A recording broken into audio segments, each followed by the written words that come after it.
todavia em sua aparência. Veja o que está escrito aqui no livro que Paulo escreveu, a carta que Paulo escreveu aos Efésios, capítulo 2.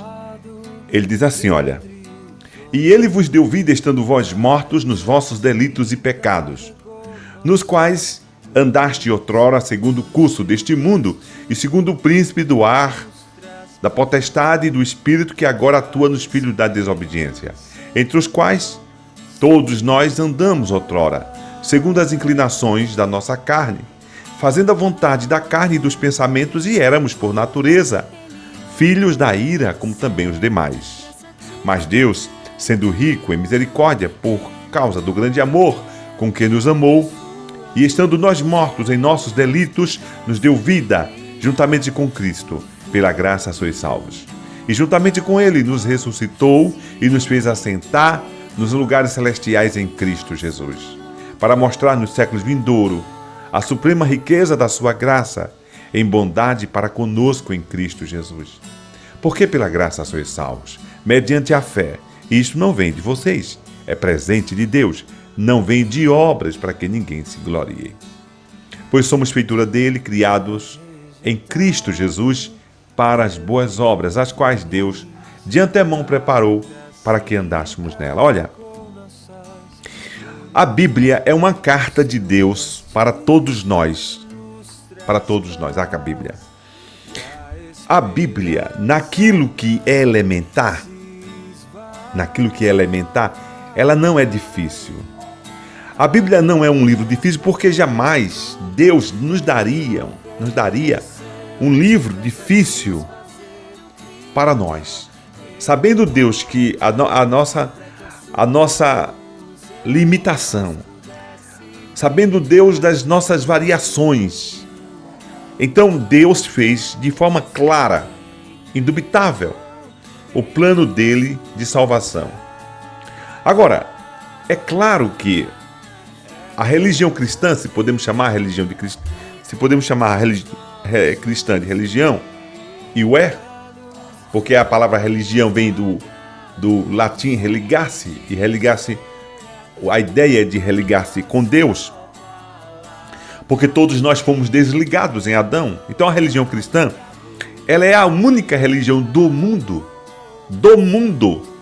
do que já foi, do que é, e certamente do que será, a única religião que diz que a salvação não depende do ser humano.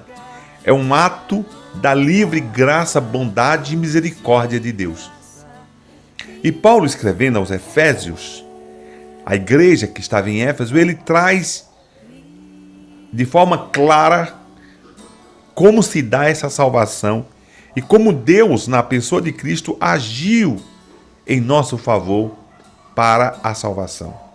Primeiro, nós temos que entender, segundo a Bíblia, que todos nós estávamos mortos em delitos e pecados. Nós não tínhamos nenhuma condição de responder positivamente a Deus, se Ele não agisse unilateralmente, poderosamente, na vida daqueles que são cristãos e na vida daqueles que serão cristãos. E o próprio Deus transmite a sua palavra para que ninguém fique fora do alcance de responder aquilo que Ele pede para todos nós. Indesculpáveis, essa é a palavra que eu queria. Todos são indesculpáveis perante a palavra. Então Paulo, escrevendo aos Efésios, ele começa a dizer assim: olha, igreja, Efésios, amados irmãos, igreja, Ele vos deu vida, estando vós mortos nos vossos delitos e pecados. Houve um momento na vida do cristão, que hoje é, que Deus unilateralmente agiu pelos meios de graça ou da graça dele no coração do cristão, ressuscitando o cristão para a vida espiritual, porque a Bíblia diz que todos nós estávamos mortos, e esta ressurreição é uma ressurreição espiritual. Todos morreram em Adão. Cristo é o segundo Adão que nos traz vida e vida abundante. Então em Cristo nós fomos ressuscitados. Hoje nós vivemos na presença de Deus por meio de nosso Senhor e Salvador Jesus Cristo. Então ele diz assim, olha, ele vos deu vida, estando vós mortos nos vossos delitos e pecados. O pecado é a separação do homem com Deus. O pecado traz a morte. Ele estava morto, nós estávamos mortos em delitos e pecados. Primeiro ponto. O segundo ponto é que o autor da carta, ele sendo um fariseu, conhecedor do Velho Testamento, é religioso, temente a Deus, dentro dos seus parâmetros que ele conhecia, ele diz que também estava dessa forma. Ele diz assim, nos quais andaste outrora, segundo o curso deste mundo, segundo o príncipe do ar e da potestade do ar e do espírito que agora atua nos filhos da desobediência. Então esta morte, ela estava diante todas as pessoas, nos quais andaste. Ele está falando, igreja, você antigamente estava morto em vossos delitos e pecados. Você estava andando segundo o príncipe da potestade do ar, ou seja, segundo o curso de Satanás, segundo o querer do demônio, nos filhos da desobediência. Aí ele diz, entre os quais também todos nós andamos outrora. Então ele olha logo para si, olha, todos nós estávamos mortos em delitos e pecados, inclusive eu, Paulo dizendo, fariseu de fariseu, zeloso da lei, e ele também estava neste momento dizendo assim, olha, eu também estava lá, eu estava sem entendimento. O entendimento que eu tinha de Deus não era o entendimento salutar, conforme a sua revelação. Então ele se coloca. Significa que o pecado ele é universal. O pecado abrangeu todas as pessoas. E as pessoas só são salvas por meio de nosso Senhor e Salvador Jesus Cristo.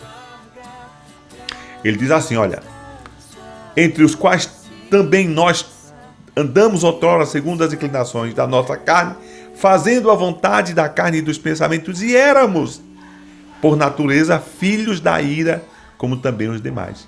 Veja que ele diz assim, olha, nós éramos a igreja do Senhor, e quando eu falo igreja, eu estou falando da igreja salva, a igreja militante, a igreja que foi redimida, a igreja que foi santificada, purificada, a igreja pura. Existe uma igreja na terra que ela é santificada, ela não há ruga nelas, espiritualmente falando, porque Deus a santificou.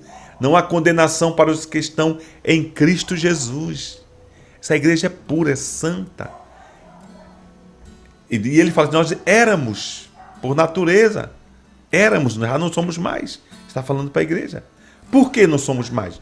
Por conta de uma intervenção unilateral de Deus. Versículo 4.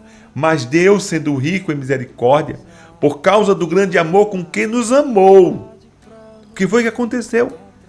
Mas Deus, sendo rico em misericórdia, por causa do grande amor com que nos amou, e estando nós mortos em nossos delitos, nos deu vida juntamente com Cristo, pela graça sois salvos.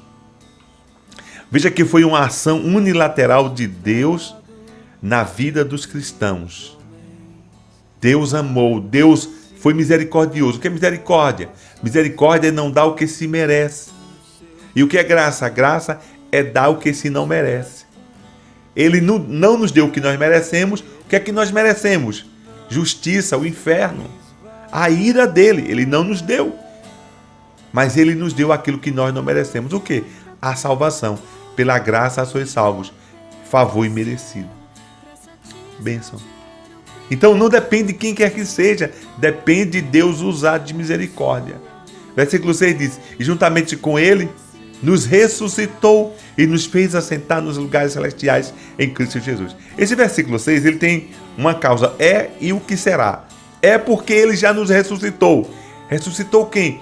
Ressuscitou todos os cristãos, porque estávamos mortos em Adão. E em Cristo nós temos vida e vida abundante. Em Cristo não há condenação. Ele nos transportou do reino da morte para o reino do Filho do seu amor. Ele nos transportou do reino da morte para o reino do Filho do seu amor, conforme Colossenses. Ele fez isso em nós. Quando nós não o conhecíamos, quando nós não tínhamos ideia. E se hoje nós amamos a Deus, Não é porque nós amamos primeiro, Ele nos amou primeiro, Ele nos buscou primeiro, Ele causou causas para que nós fôssemos alcançados. Alguém pregou para nós, alguém nos disse alguma coisa, ouvimos a palavra de Deus através do rádio, ouvimos a palavra de Deus através de um panfleto, alguém leu a Sagrada Escritura e tudo isso foi um meio de graça que Ele usou para nos alcançar. Ele estava lá, só que nós não víamos, porque nenhuma glória, nenhuma honra, nenhum louvor a nós pertence, porque é dele, por ele, para ele, todas as coisas. E ele diz o seguinte no versículo 7, para mostrar nos séculos vindouros a suprema riqueza da sua graça em bondade para conosco em Cristo Jesus. A igreja de Deus é um instrumento peculiar dele. A igreja do Senhor, ela é sacerdócio santo. A igreja do Senhor está sendo adornada, preparada para o louvor da glória de Deus. Deus, nesta terra, tem um povo zeloso, um povo que foi escolhido, um povo que foi santificado, que foi purificado, um povo que é mantido em sua presença, e Ele dá todas as viabilidades para nós continuarmos em sua presença. E nós vamos, juntamente com Ele, reinar para o louvor da glória, como diz, para mostrar nos séculos vindouros a suprema riqueza da sua graça em bondade para conosco em Cristo Jesus. Em Cristo Jesus é que fomos redimidos. Versículo 8 diz, porque pela graça sois salvos, mediante a fé, isso não vem de vocês, é dom, é presente de Deus, não de obras para que ninguém se glorie. Nós não somos salvos porque pregamos, não somos salvos porque oramos, não somos salvos porque somos bons filhos, não somos salvos porque compramos e pagamos, não somos salvos porque somos educados, não somos salvos porque somos mansos, né? Quando eu falo manso, eu estou falando assim, do ponto de vista humano, nada.